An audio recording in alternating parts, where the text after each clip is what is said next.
الحمد لله على كل حال، مر وحال، ماض وآت وحال.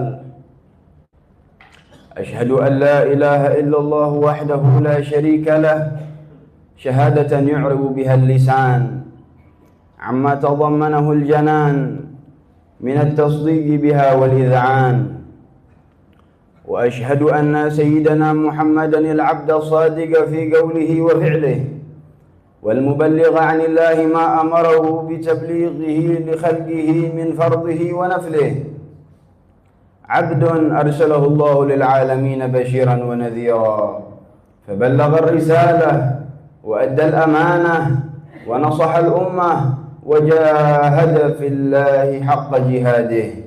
اللهم فصل وسلم وبارك وكرم ومجد وعظم على سيدنا وحبيبنا وشفيعنا وقرة أعيننا ونور قلوبنا محمد، صلاة يسري سرها في جزئياتنا وكلياتنا، وعلى آله وصحبه ومن تبعهم بإحسان ووالاهم وعلينا معهم وفيهم برحمتك يا كريم يا منان.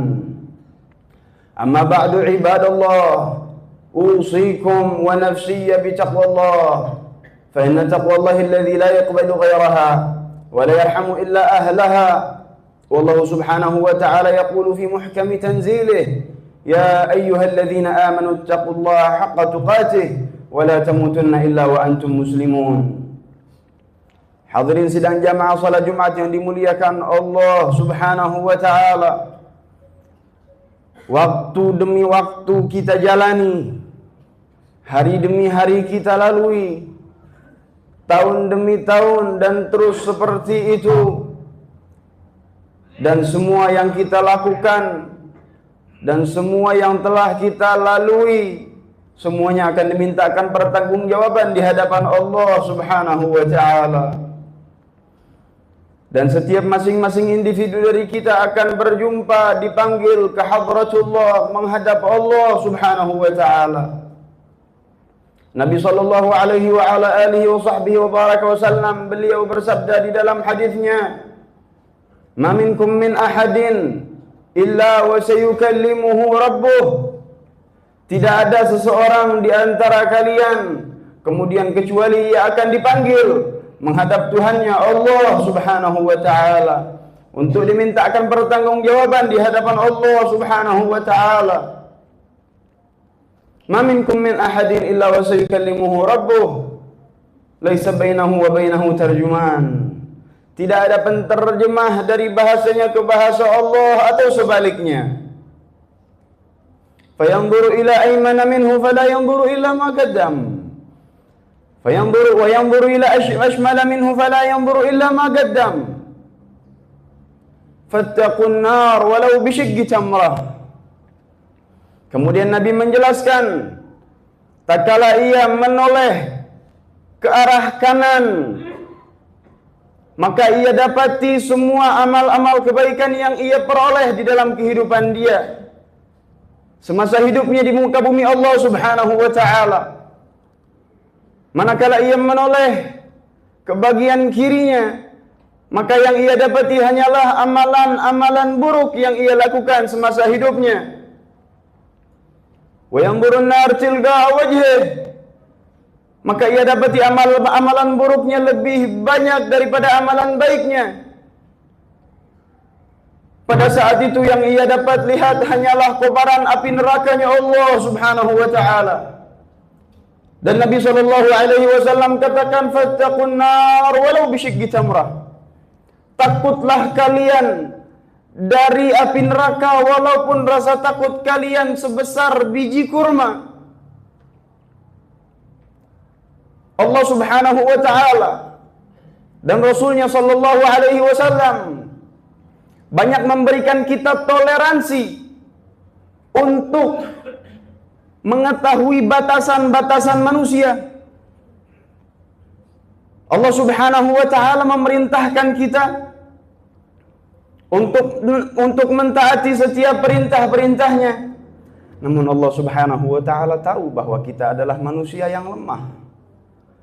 Allah Subhanahu wa ta'ala memerintahkan kita untuk tidak mendekati larangan-larangannya. Namun Allah Subhanahu wa ta'ala tahu kita adalah hambanya yang ceroboh dan ahli maksiat. Tapi Allah dan Rasulnya sallallahu alaihi wa ala alihi wa sahbihi wa baraka wasallam selalu memberikan jalan keluar atas setiap kecerobohan yang kita lakukan disengaja maupun tidak disengaja. Allah Subhanahu wa ta'ala mengetahui bahwa kita mungkin saja jatuh ke lubang kemaksiatan. Kemudian Nabi sallallahu alaihi wasallam menjelaskan di dalam hadisnya, wa atbi'is sayyi'atil hasanata tamhuha. Dan setelah kalian terjerumus, jatuh di dalam kelalaian, di dalam kemaksiatan, maka segeralah kalian kembali kepada Allah Subhanahu wa ta'ala. Inna ila rabbikar ruj'a. Allah Subhanahu wa ta'ala jelaskan di dalam Al-Quran, sungguh kalian akan kembali menghadap Allah Subhanahu wa ta'ala. Dan itulah jalan satu-satunya kita untuk mendapatkan keselamatan. Dan itulah jalan satu-satunya bagi kita untuk mendapatkan ketenangan, kesuksesan dunia dan akhirat kita. Inna ilaina iyabahum, thumma inna alaina hisabahum.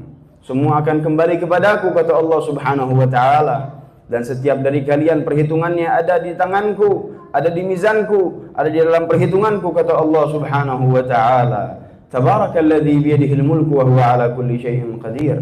Maha suci Allah Subhanahu wa ta'ala. Biyadihil muluk, digenggamannya lah hakikat kerajaan, digenggamannya lah hakikat kekuasaan. Biyadihil mulku wa huwa ala kulli syai'in qadir.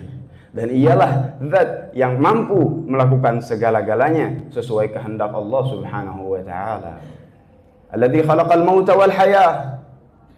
Ialah Allah Subhanahu wa ta'ala yang menciptakan kematian dan kehidupan. Ulama tafsir mengatakan, menjelaskan bahwasanya pengedepanan kata kematian sebelum kehidupan untuk memberikan peringatan yang lebih kepada orang-orang yang membaca Al-Quran dan memahaminya, bahwa kehidupan yang kita jalani saat ini adalah kehidupan yang hanya akan kita lalui untuk kehidupan yang kekal abadi. Pilihannya hanya dua, bahagia selamanya atau sengsara selamanya. Na'udzubillah, thumma na'udzubillah. Hadirin sidang jamaah salat Jumat yang dimuliakan Allah Subhanahu wa ta'ala. Hari-hari mulia kita lalui, bulan-bulan agung kita lalui, dan sekarang kita berada di hari yang mulia, di hari yang dimuliakan oleh agama Islam, di hari yang dimuliakan oleh Allah Subhanahu wa ta'ala dan Rasulnya sallallahu alaihi wasallam. Dan kita dianjurkan untuk memperbanyak mendekatkan diri kita kepada Allah Subhanahu wa ta'ala dan Rasulnya sallallahu alaihi wa ala alihi wa sahbihi wa baraka wasallam. Dan Nabi sallallahu alaihi wa ala alihi wa sahbihi wa baraka wasallam kama sahha anhu, beliau bersabda di dalam hadisnya, "Aktsiru min as-salati alayya fi lailatil gharra'i wal yawmil azhar." Perbanyaklah kalian bersalawat kepadaku di malam dan di hari Jumat, karena hari tersebut adalah hari yang paling dicintai oleh Allah Subhanahu wa ta'ala dan Rasulnya sallallahu alaihi wa ala alihi wa sahbihi wa baraka wasallam.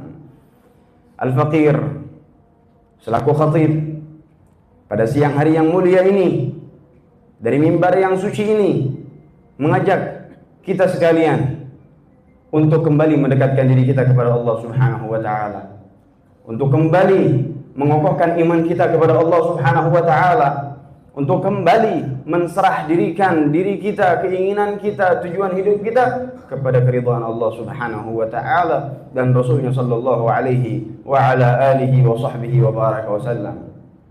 Hadirin sidang jamaah salat Jumat yang dimuliakan Allah Subhanahu wa ta'ala. Inna ahsanal kalam kalamullahil malikil allam. Fallahu Subhanahu wa ta'ala yaqulu biqawlihi yahtadul muhtaduna jalla fi'ula. Wa idza quri'al Qur'anu fastami'u lahu wa ansitu la'allakum turhamun. A'udzu billahi minasy syaithanir rajim. Bismillahirrahmanirrahim. Inna a'tainakal kautsar fasalli li rabbika wanhar إن شانئك هو الأبتر. بارك الله لي ولكم في القرآن العظيم، ونفعني وإياكم بما فيه من الآيات والذكر الحكيم، وتقبل مني ومنكم تلاوته إنه هو السميع العليم. أقول قولي هذا وأستغفر الله العظيم لي ولكم فاستغفروه إنه هو الغفور الرحيم.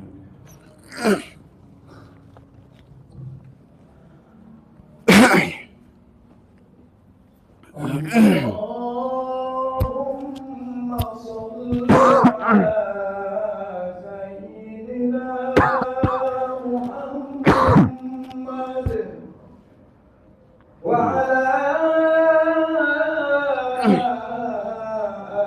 آل سيدنا محمد. اللهم صل وسلم عليه.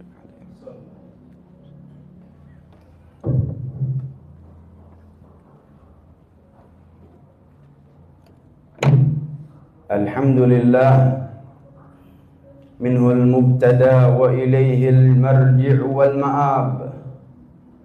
أشهد أن لا إله إلا الله وحده لا شريك له، الحليم الكريم الرحيم التواب.